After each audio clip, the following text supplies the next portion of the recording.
Salut YouTube. Donc, soit vous avez vu la orange, soit vous êtes passé directement à celle-ci. Ça se fait dans l'ordre que vous voulez. Donc, on va attaquer la bleue. 5, donc 4 sachets, 5, 6, 7, 8. La planche de stickers, vous l'avez peut-être vu en intro. Nous avons une notice, cette fois-ci avec l'inventaire, puisque c'est la dernière, c'est la seconde. Nous avons donc une notice qui fait un total de 111 pages. Et là, on a 106 pages de montage, un tout petit peu plus que la orange. On attaque.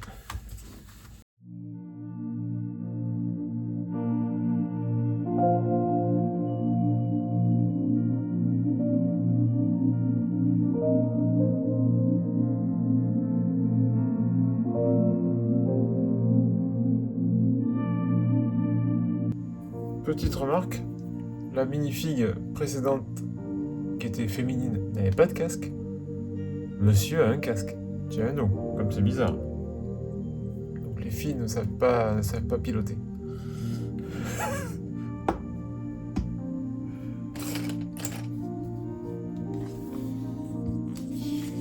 Alors par contre, les filles ne savent pas piloter, mais elles savent bricoler parce que lui n'a pas d'outils, n'a pas de clé. Voilà.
Petite erreur de montage ici, j'ai oublié des clips.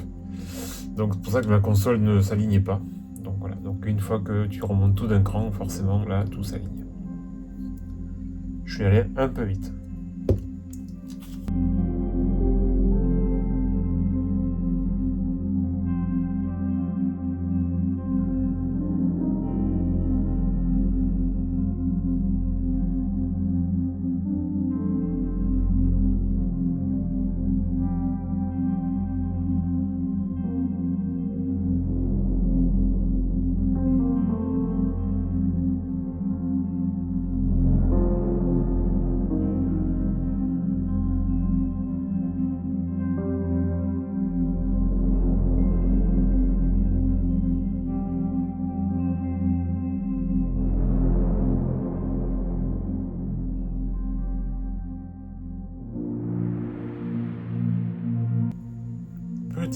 un petit dôme, un par un.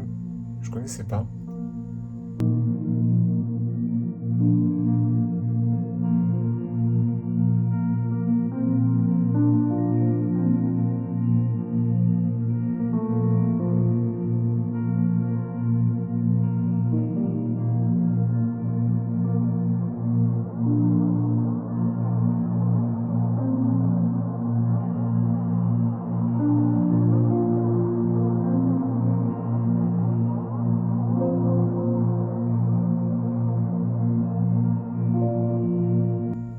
Hop, hop, hop, petite pause. Donc, brique 1 par 4 avec tenon sur deux faces. Et cette petite braquette qu'on vient récupérer ce petit montage à l'envers là. Hop.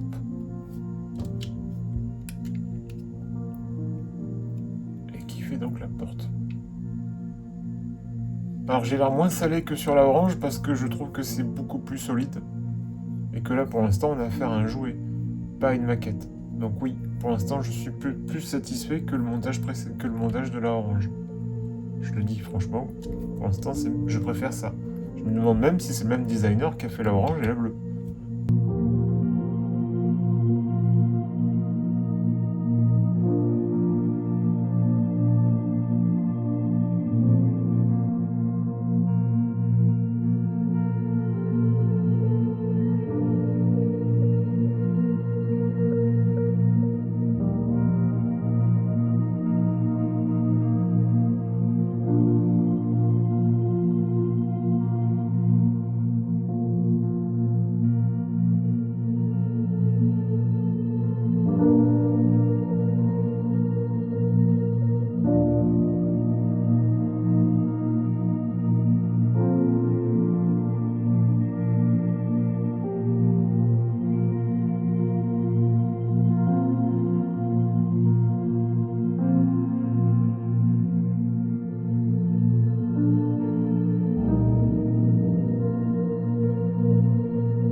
Alors, je me demandais pourquoi on avait une pièce en L. Mais en fait, c'est pour avoir accès en fait, au tenon, enfin, au contre-tenon pour pouvoir placer les skis. Enfin, surtout ici. Sinon, avec une pièce en 2 par 2, on n'aurait pas pu le faire. Donc voilà, il faut avoir des petits doigts, hein, parce que ces petits patins là, c'est chiant à mettre, hein, je vous le dis. Mais ça se fait. Voilà. Ça, théoriquement, ça va aller à l'arrière.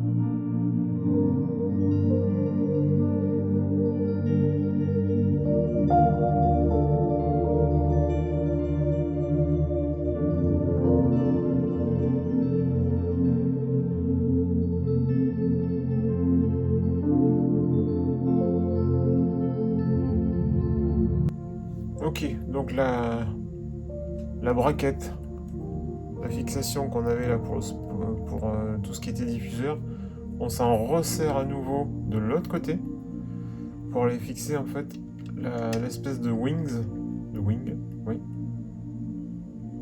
Alors faut y aller un peu. Voilà. Qui vient se caler juste ici. Alors par contre au niveau hauteur, c'est pas très explicite. Je sais pas si... Ouais, ça dépasse un petit peu. C'est bizarre. Mais bon, en tout cas, ça se clip comme ça. Pile entre les deux. les deux plates qu'on a là.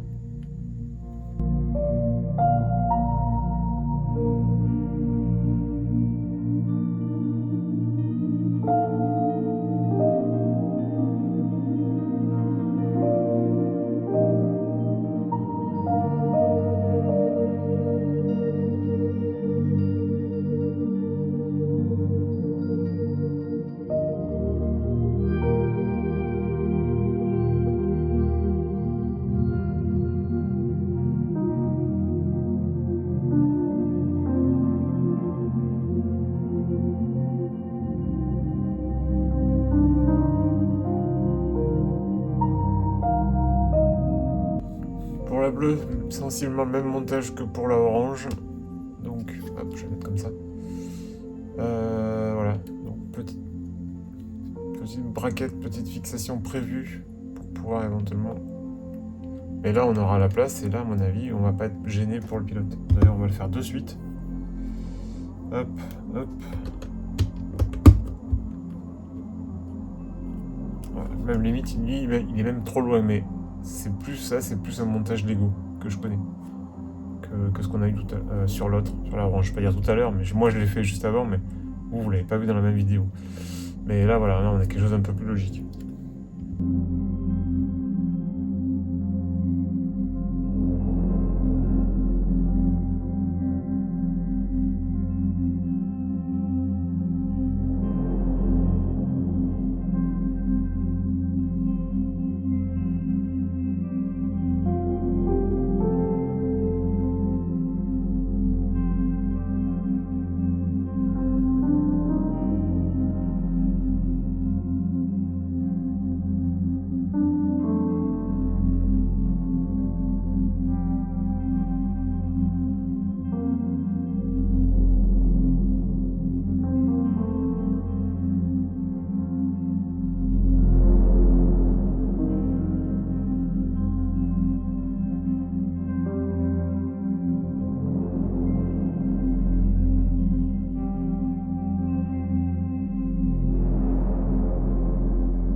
Comme toujours, je poserai les stickers off et après on ira à la conclusion. Alors, mon avis sur cette Lamborghini Huracan STO. Par rapport à sa petite sœur, la Revuelto, montage beaucoup plus solide, beaucoup plus Lego pour moi. Donc là, on a vraiment l'impression d'avoir un jouet. Là, c'est quelque chose que un enfant peut s'amuser avec, à mon avis. À part cet aileron, mais ça, c'est le même problème que sur la Porsche 911. On a un montage d'aileron qui est discutable, mais ça, c'est encore une autre histoire. Mais sur l'ensemble du véhicule, on est sur quelque chose de beaucoup plus solide. Pour moi, plus sérieux. Voilà. Bon. Après, je peux comprendre que on préfère la Revuelto, mais moi, je trouve ça plus carré. Voilà. Par contre, alors, beaucoup plus d'autocollants aussi. Pour justement, on va dire, compenser ce montage solide. Pas plein de petits panneaux à gauche à droite, mais vraiment plein. C'est pour ça que j'ai vraiment eu l'impression que c'était pas le même designer qui avait fait la Revuelto et celle-ci. Après, j'ai pas fait mes recherches, j'avoue, là-dessus, j'ai fait mon feignant, j'ai pas regardé qui avait dessiné et élaboré la Revuelto et la Huracan STO chez Lego. Peut-être que c'est le même designer, mais alors sur le coup, franchement, c'est pas du tout la même méthode. Voilà. Pas du tout le même résultat. C'est ça qui est plutôt étonnant, c'est que si c'est le même designer qui a fait les deux, il a vraiment deux méthodes totalement différentes de bosser. Donc là, beaucoup plus d'autocollants pour justement compenser tout ce qui n'apparaît pas, puisque on va dire en plain sight, désolé pour le terme anglais, mais oui, il y a des décochés et autres qui peuvent pas apparaître en Lego, ou s'ils devaient apparaître en Lego, auraient été sur un montage vraiment type maquette comme la Revolto. Donc voilà, je préfère le montage, mais malheureusement c'est contrecarré par beaucoup d'autocollants. Et là je vois que la Wings au milieu, là, elle n'est pas au milieu. Mais ça c'est pas très grave. Donc oui, malheureusement il faut... c'est un consensus. Tu veux une Speed Champion solide, tu vas avoir des stickers pour rattraper ça. Tu veux une Speed Champion très fidèle, et avec peu d'autocollants, tu vas avoir plein de petits panneaux et plein de trucs un peu fragiles qui vont faire plus une maquette qu'un jouet. Voilà.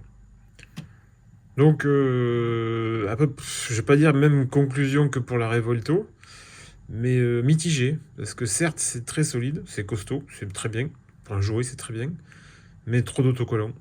Voilà. Pour rattraper ce vide de cette construction costaud, solide. Voilà. Donc heureusement, toujours pareil, que c'était pas très cher. C'était ma conclusion sur donc la Lamborghini Huracan STO. À plus. Ciao, ciao.